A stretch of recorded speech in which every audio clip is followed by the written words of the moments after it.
இப்போ பாருங்கள், இந்த இடம் தான் கிழிஞ்சது. நான் இதில் என்ன பண்ணிட்டேன் அப்படின்னா, ஒரு துணியை கொடுத்து அட்டாச் பண்ணி அதை ஃபெவிக்ளூ வச்சு நான் அதை ஒட்டிட்டேன். ஒட்டி ஒரு 5 நிமிஷம் அதை காய விட்டதுக்கப்புறம் நான் பேக் சைடு ஃப்ரண்ட் சைடை அப்படியே திருப்பி எப்பவும் போல் நம்ம இந்த டிசைன் போட்டிருக்கோம்.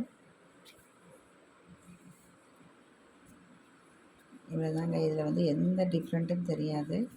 ஸோ நீங்கள் இதை என்ன பண்ணணும் அப்படின்னா, எல்லாத்தையும் பேப்பர் எல்லாத்தையும் எடுத்துட்டு இந்த நூலை பேலன்ஸ் துணியை நீட்டாக கட் பண்ணி விட்டுட்டோன்னா தெரியாது. ஏன்னா நம்ம லைனிங் கொடுத்து தான் இந்த ப்ளவுஸ் நம்ம ஸ்டிச் பண்ணுவோம்.